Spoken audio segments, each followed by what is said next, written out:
You're watching the Weather Channel. Weather you can always turn to for accurate, dependable weather forecasts 24 hours a day. Coming up, golf ball size hail pounds southwestern Oklahoma. While Minnesota is plagued with more unseasonable weather. And is a weekend like this on tap for the East Coast? More next on the Weather Channel.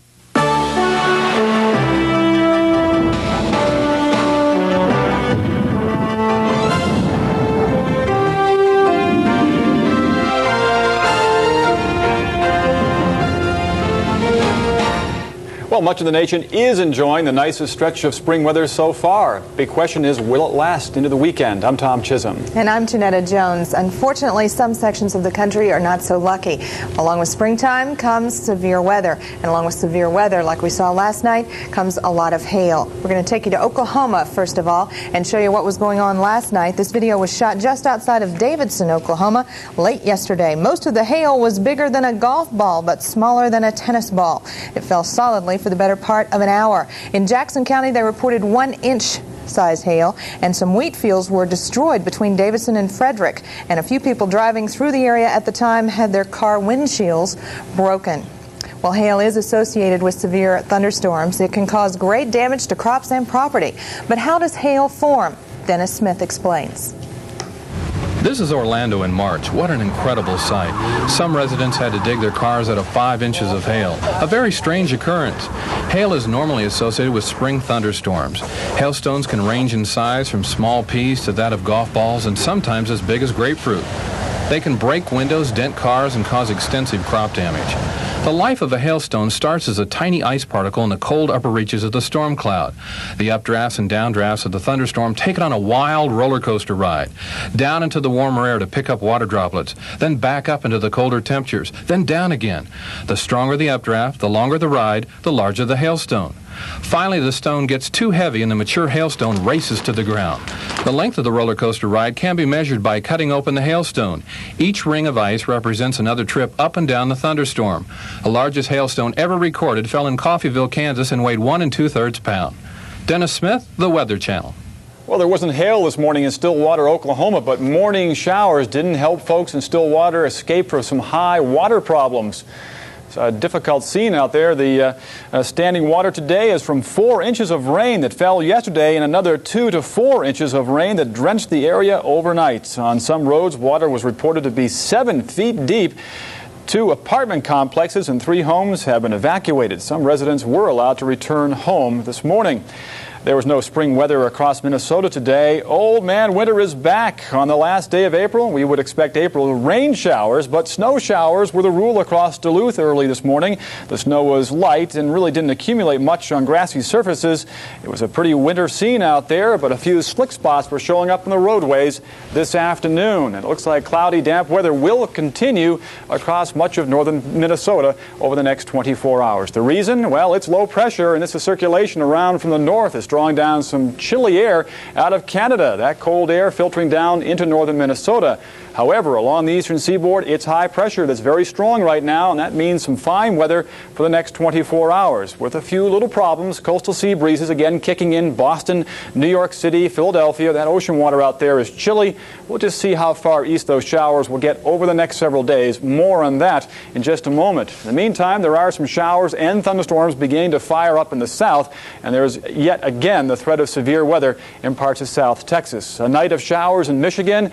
UP picking up perhaps a few wet snowflakes from time to time. Chicago, Green Bay, and Milwaukee, a wind shift around to the north, but don't really expect any rapid clearing on the west side of Lake Michigan for a while, or in Minneapolis-St. Paul, as the air mass is more or less saturated out here, and it will take some time for that late April sunshine to go to work and allow things to improve. Radar is not particularly ominous right now. That is the Marquette, Michigan area on to the west, and you see elements of green, which still represents occasional showers that are occurring in that area, also into east central Wisconsin and on towards the western tip of Lake Superior towards the Duluth area. Temperatures across the nation, just what you would expect at this time of the year, and a real study in contrast here in the northeast. 48 at Boston's Logan Airport, the wind blowing off the water. 63 Caribou, Maine. New York City, 73. So it does feel like spring in that nice, dry air. Looks like a California sky out there in Washington and Baltimore. Raleigh, Durham, now 79 degrees. And an absolutely beautiful evening out there in through Atlanta, Georgia. Temperature 77. Tampa, St. Petersburg, 77. And Miami Beach running in the middle 70s. To the west, it's warm, but look at these temperatures across the U.S.-Canadian border. Minneapolis now 58, but around International Falls and Duluth only running in the middle 30s.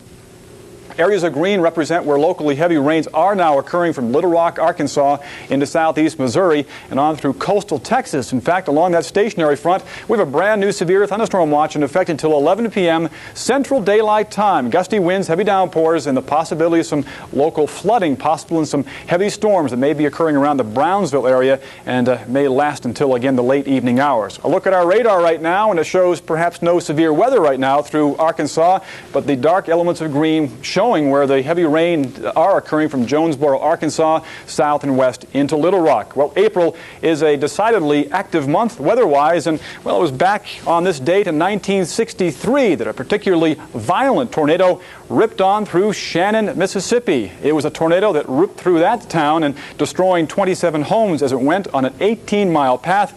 3 people were killed, and, well, asphalt was torn from Highway 45 and thrown hundreds of yards. A particularly strong storm in that part of the country.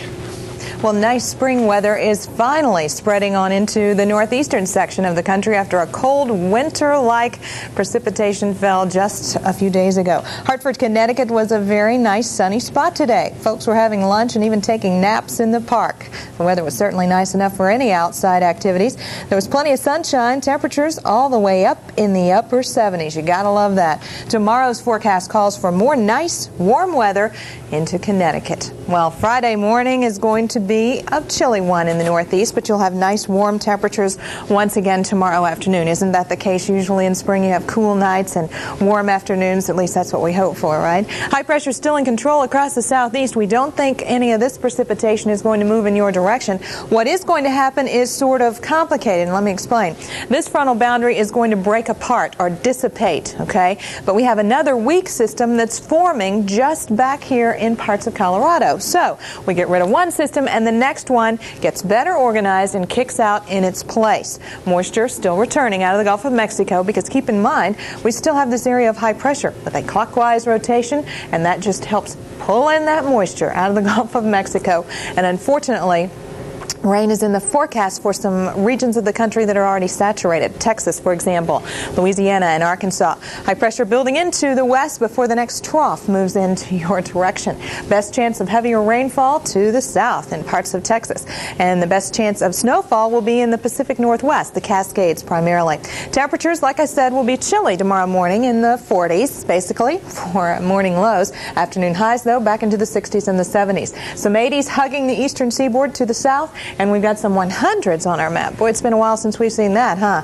In the southwest. By Saturday, it cools off a little bit in the southwest. And look at Sunday, looking a little bit better in parts of the Ohio Valley. We've got 80s for Florida, if you're headed in that direction this weekend. And it looks like South Texas, Southwest Texas, as a matter of fact. We'll see some 90s both Sunday and Monday. Well, back to Saturday, best chance at severe weather, you guessed it, in the same location we've been seeing it all week long, as a matter of fact. Showers and thunder showers will be scattered on into parts of Illinois and Iowa, and all of that just moves very, very slowly towards the north and the east. We'll see some isolated showers across Vermont, New Hampshire, and Maine, leaving by Monday, but you're still looking at a chance of rain in the Mississippi Valley, and a new system moves into the northwest and will bring in clouds and some cooler temperatures. Well, Janetta, while Chicago and St. Louis and maybe Kansas City will see some wet weather this weekend, potentially, the fine weather farther east is just in time for some big weekend sports plans for folks. They're chomping at the bit in Kentucky. At Churchill Downs, we're expecting a fair amount of cloudiness and just a chance of a late afternoon shower for the running of the Kentucky Derby. But the weather conditions looking just fine throughout much of the southeast. Atlanta, Georgia, for the big road race down there, the bicycle race, looks like sunshine with low humidity. And for that matter, into Pittsburgh, where they're having a marathon this weekend, 8:30 in the morning. The temperature will be in the 50s, just about ideal for the runners out there in western Pennsylvania and whatever you may be doing this weekend, it looks like weather conditions are going to be absolutely favorable. In fact, through the state of Florida, we as of yet have not really seen a lot of humidity increasing there, and we've got the best of all worlds. Some clouds are coming down and a northwest flow will tend to dissipate. They may dim the sunshine just a little bit during Saturday, but expect conditions to be favorable here. Our forecast as we talk about sunshine for your Friday. Well, a nice, beautiful day. Clouds in the panhandle. Water temperatures beginning to rise just a bit.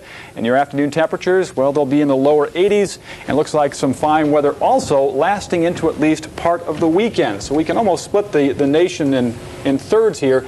East looking great. Middle part of the country, not so great. And West Coast looking fine, too, except for Portland and Seattle. And we're going to split up the country coming up next and take you to the beaches. See what's going on for you tomorrow. Stay with us.